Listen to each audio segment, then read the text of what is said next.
अस्सलाम वालेकुम। Sindh online school में मां आहियां आमिर खान। अॼु असां पढ़ंदासीं define equal and equivalent sets. सिंधीअ में जेकॾहिं हिनखे पढ़ूं त बराबर ऐं हिक जेतिरा सेट बयान करणु। हाणे इक्वल एंड इक्वलेंट इन्हनि ॿिन्हिनि में फ़र्क़ु आहे। फ़र्क़ु कहिड़ो आहे? सिंधी में जेकॾहिं हिन जो असां नालो पढ़ंदासीं त असांखे सॼी ॻाल्हि सम्झ में अची वेंदी, बिल्कुलु क्लियर थी वेंदासीं। चए थो बराबर ऐं हिक जेतिरा। बराबर ऐं हिक जेतिरा। बराबर जो मतिलबु छा आहे? बराबर जो मतिलबु आहे त माना हिकिड़े सेट जा एलिमेंट सेम टू सेम ॿिए सेट में हुजनि, बिल्कुलु सेम हुजनि। इनखे असां छा चवंदा आहियूं त इहे ॿई सेट पाण में इक्वल आहिनि, इहे ॿई सेट पाण में छा आहिनि? बराबर आहिनि। सेम टू सेम एलिमेंट हुजनि, कुझु बि चेंज न हुजे। हा, हिकिड़ी ॻाल्हि आहे, ऑर्डर चेंज थी सघे थो। असां सेट में पढ़ियो होसीं त ऑर्डर मैटर नाहे कंदो सेट में, ऑर्डर सां कोई बि फ़र्क़ु नथो पए। ठीकु आहे। हाणे चऊं था हिक जेतिरा। हिक जेतिरा इहो आहे त माना हिकिड़े सेट ऐं ॿिए सेट में एलिमेंट सेम त न आहिनि, पर उन एलिमेंट जो नंबर या उन्हनि एलिमेंट जो तइदाद हिक जेतिरो आहे। मतिलबु हिकिड़े सेट में ॿ एलिमेंट आहिनि, ॿिए सेट में बि ॿ एलिमेंट आहिनि, पर उहे सभु आहिनि हिक ॿिए खां डिफरेंट। ॿिन्हिनि वटि जेके एलिमेंट आहिनि उहे सेम त न आहिनि, पर उन्हनि जो तइदाद हिक जेतिरो आहे। इनखे असां चवंदासीं इक्वलेंट। पर उहे ॿई एलिमेंट बि सेम हुजनि त पोइ चवंदासीं त इहो असां वटि सेट छा आहे? इक्वल सेट आहे। कुझु मां एग्ज़ाम्पल लिखिया आहिनि, इन मां तव्हांखे मज़ीद बिल्कुलु क्लियर थी वेंदो। अचूं था एग्ज़ाम्पल। हाणे मां ABCDEF 6 एग्ज़ाम्पल लिखिया आहिनि। हाणे असांखे इन्हनि मां ॿुधाइणो आहे त कहिड़ा सेट पाण में इक्वल आहिनि ऐं कहिड़ा सेट पाण में इक्वलेंट आहिनि। स्टार्ट कयूं था 1 खां, सेट A खां। A में छा आहे? 1 2 3 4 एलिमेंट घणा अथसि? रुकन घणा अथसि? 1 2 3 4 रुकन अथसि। हाणे ॾिसंदासीं को हेठि अहिड़ो सेट आहे जंहिंमें 4 रुकन हुजनि ऐं उहे चारई रुकन 1 2 3 4 हुजनि। ॾिसंदासीं हिते त XYZ न आहे।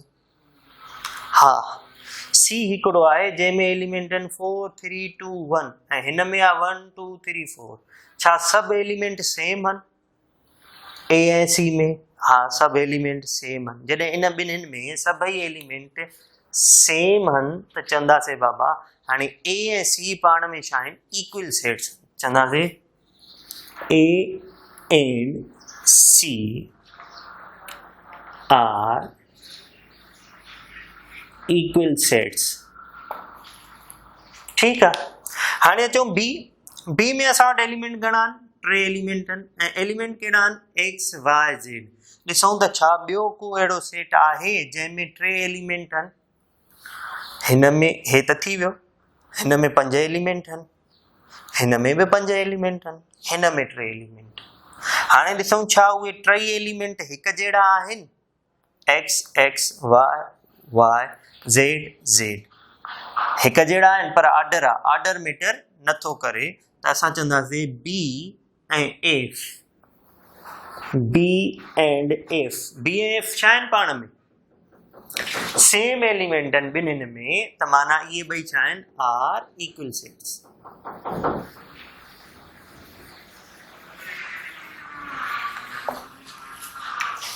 हाणे अचूं था ही ॿई बि थी विया B ऐं F। हाणे अचूं था C असां वटि थी वियो। D ऐं E ॾिसूं। साईं D में A E I O U ऐं E में आहिनि 2 4 एलिमेंट सेम न आहिनि, पर छा एलिमेंट जो तइदाद ॿिन्हिनि में हिक जेतिरो आहे? हिन में घणा एलिमेंट आहिनि? ॾिसूं 1 2 3 4 5। हिन में घणा? 1 2 3 4 5 एलिमेंट सेम न आहिनि, पर हिक जेतिरा आहिनि। माना नंबर ॿिन्हिनि में एलिमेंट्स जो सेम आहे। हिन में बि 5 एलिमेंट आहिनि, हिन में बि 5 एलिमेंट। त अहिड़ी कंडीशन जंहिंमें एलिमेंट सेम न हुजनि पर हिक जेतिरा हुजनि त उनखे असां छा चवंदा आहियूं? Equivalent sets. हाणे D and E are equivalent sets। ठीकु आहे, इहो हूंदो। हाणे तव्हां वटि केतिरा बि सेट हुजनि तव्हां उन्हनि मां ॻोल्हे था सघो त इक्विवेलेंट सेट कहिड़ा आहिनि पाण में ऐं इक्विवेलेंट सेट कहिड़ा आहिनि पाण में। उमेद आहे तव्हांखे हीउ टॉपिक सम्झ में आयो हूंदो। अस्सलाम।